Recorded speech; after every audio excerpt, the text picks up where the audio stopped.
now Hello, recording. Craig. Okay, so I have a little Steam Deck talking, I guess.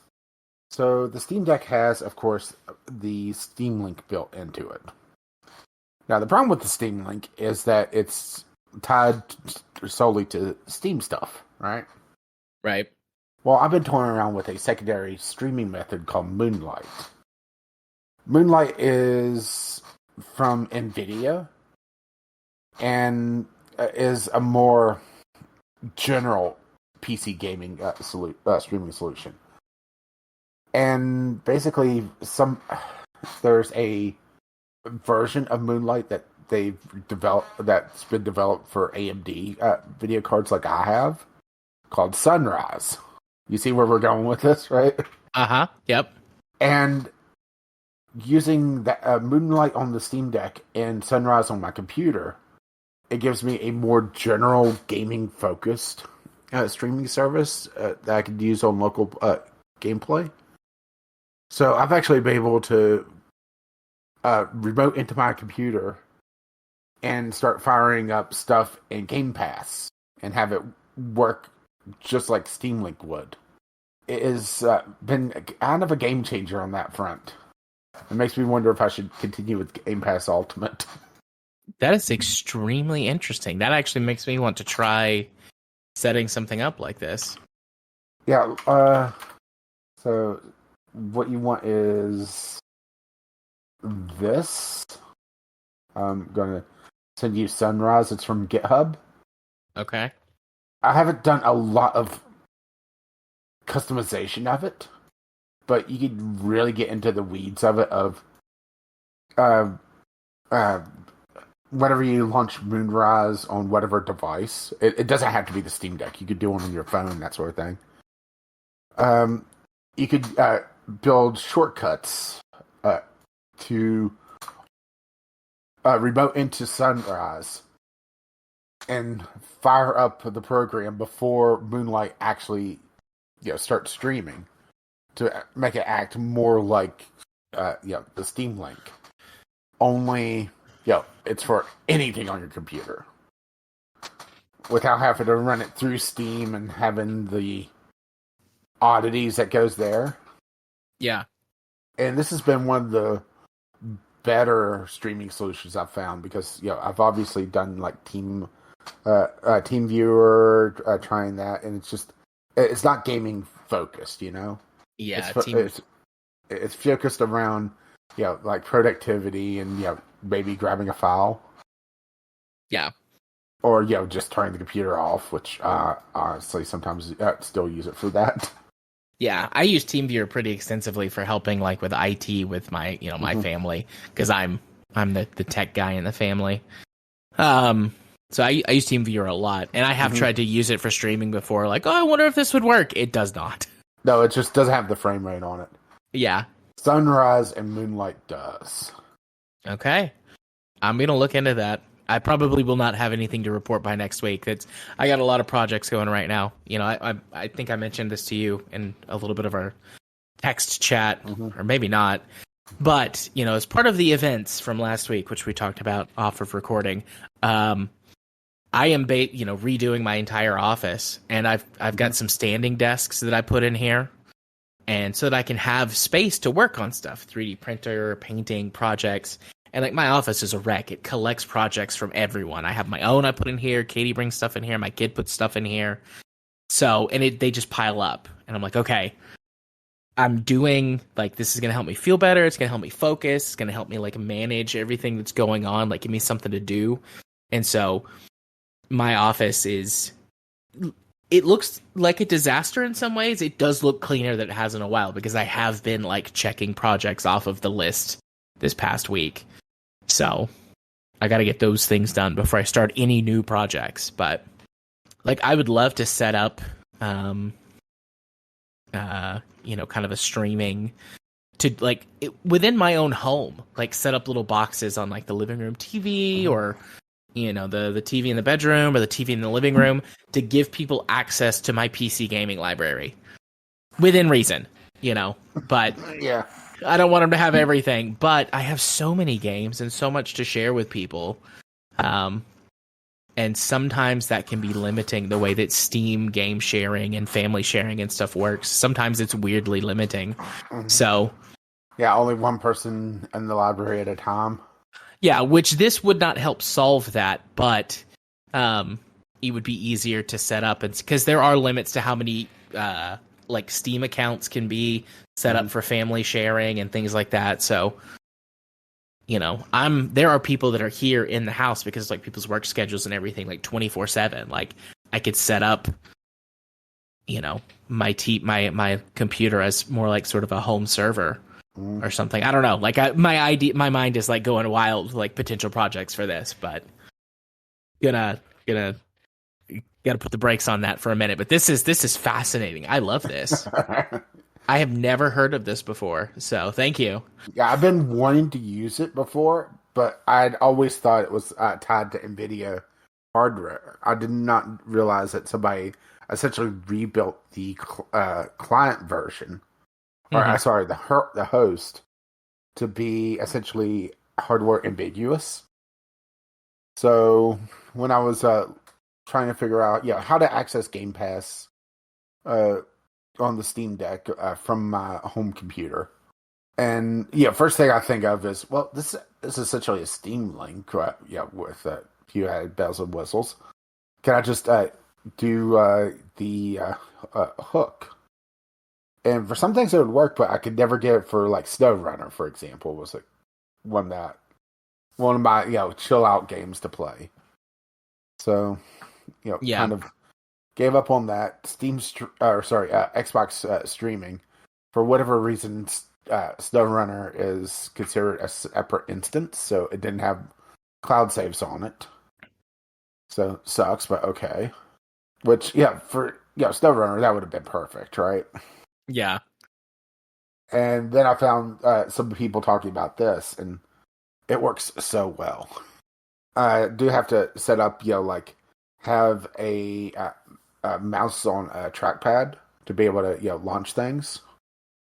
Just because I haven't gone off into the weeds to set up everything, but it's really good.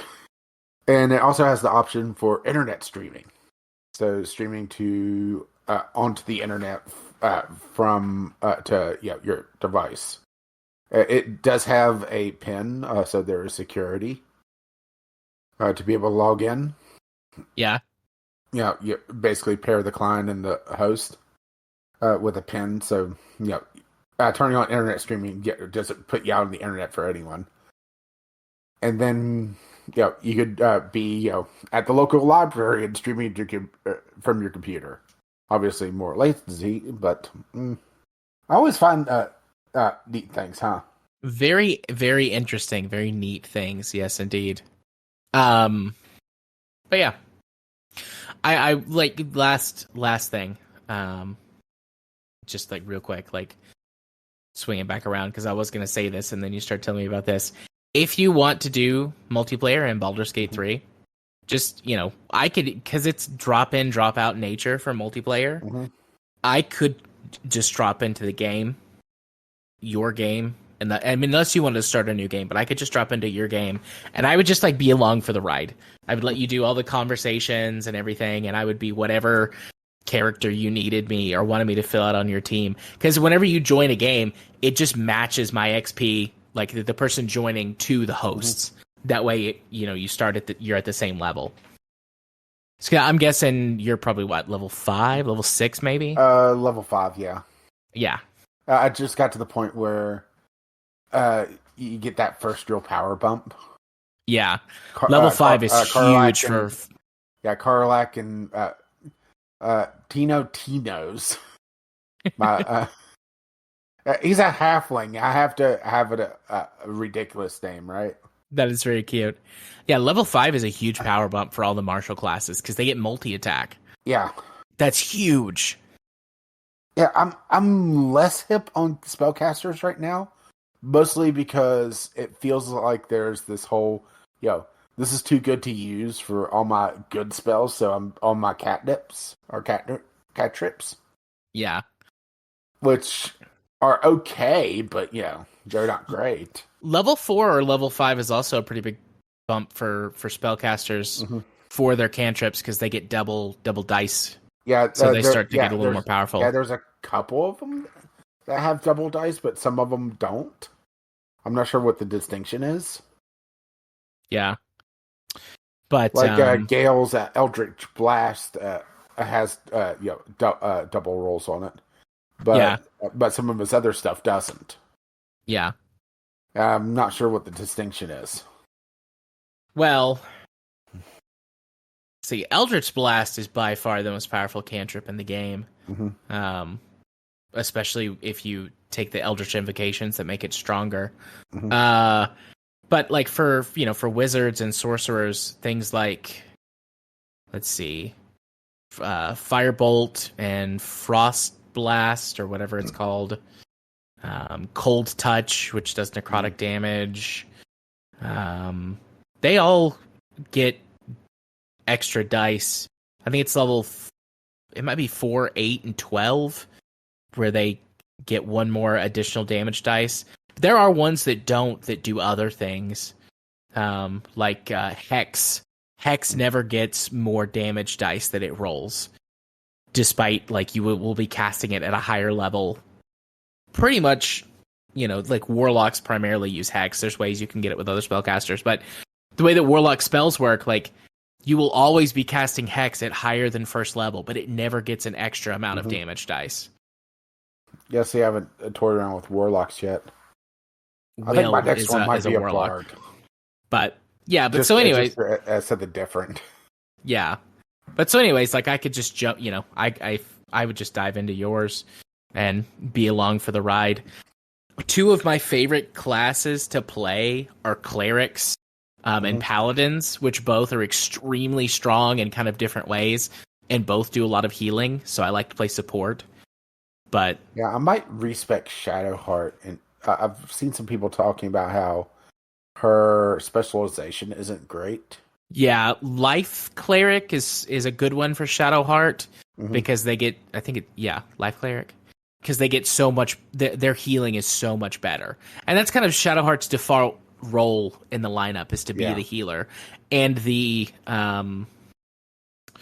whatever cleric she is. Trickery. Yeah, Trickery. It's the Trickery domain is not very good in general. It makes sense with her backstory. Like the more you learn about her backstory, especially if you're like a D&D lore person, it makes sense. But from a gameplay perspective, it's not super great.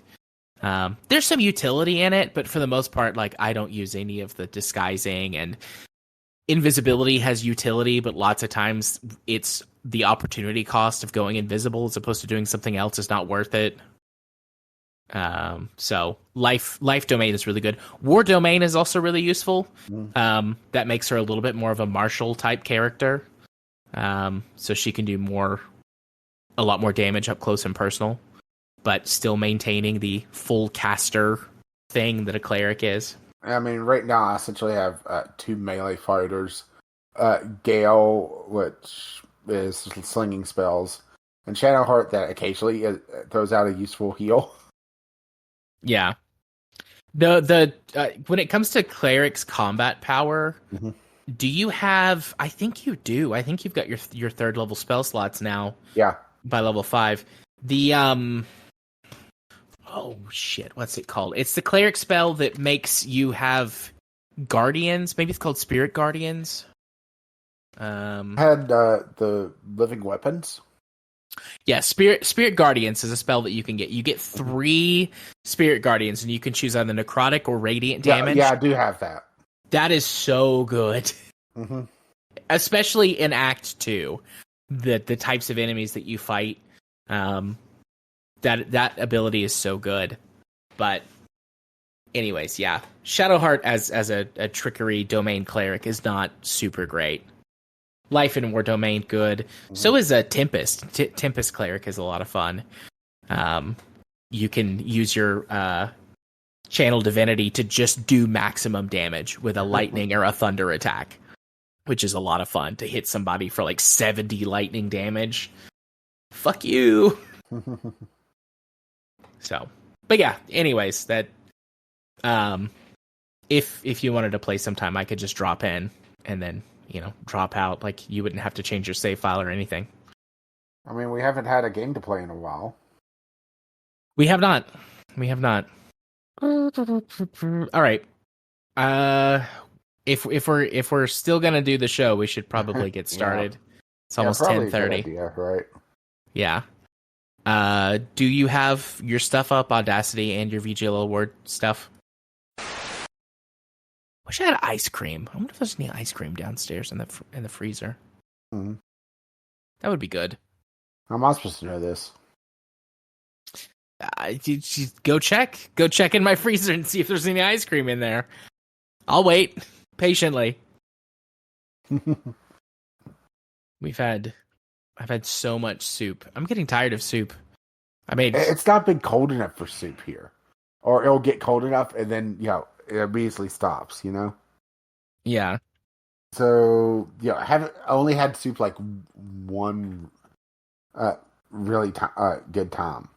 Outside of that, it's maybe it's soup season. Oh shit! That weather changed again. Yeah, we've had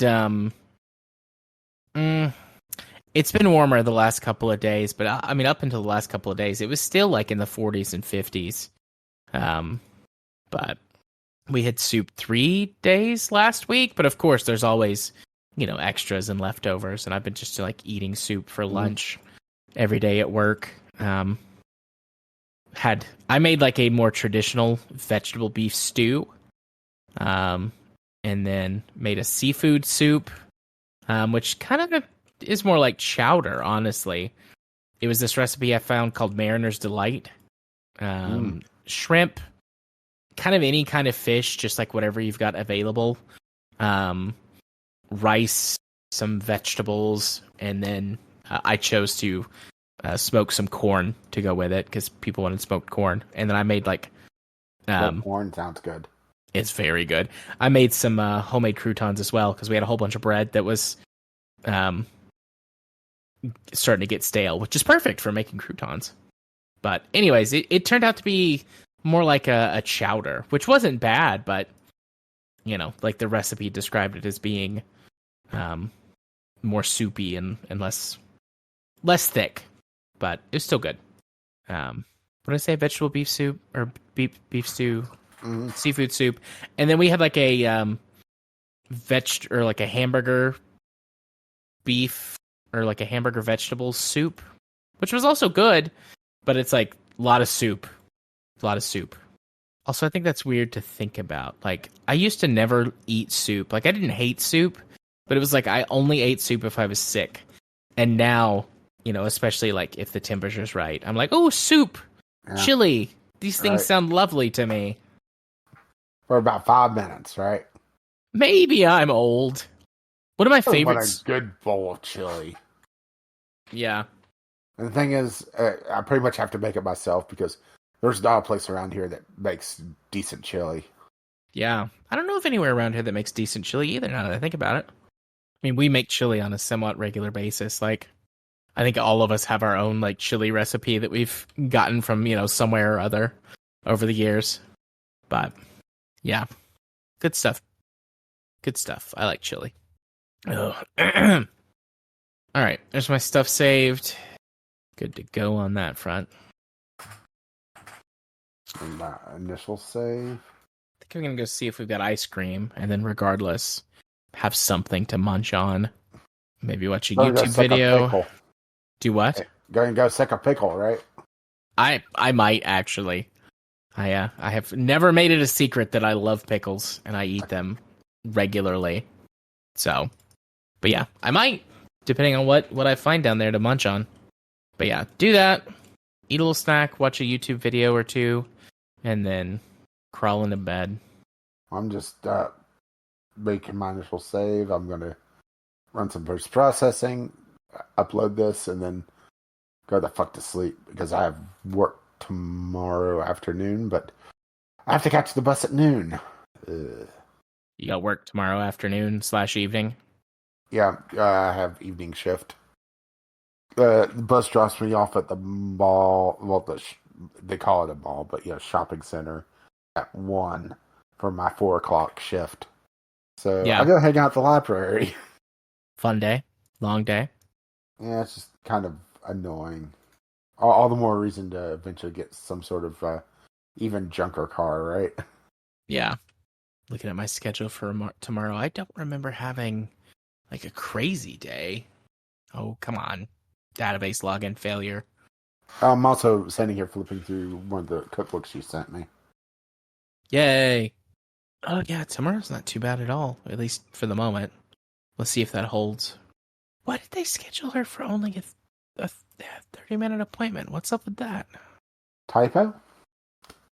Her med appointment is... Oh, no, that's in March. That did remind me of... there was a typo in the truck order Monday. So, I work at a chicken place. Right. Craig is still around, right? Craig is still around. Yeah. Okay, so I work at a chicken place that sells chicken in buckets. All right. Well, for a chicken place that sells chicken in buckets, you need buckets, right? Well, makes sense. The general manager meant to order 2 cases of buckets. She ordered 8, and has been trying to fix it since for the last 2 days now. Try to get them to take back 6 cases. How many buckets are we talking about in a case? Okay, so I don't know the exact number of buckets in a case, but let's put it this way.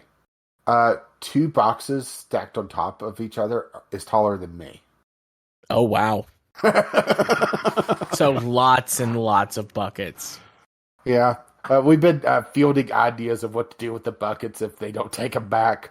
My vote is to build suits of armor and joust. Good idea. I approve. The winner becomes the Chicken King. Second only to the Colonel, of course. Of course.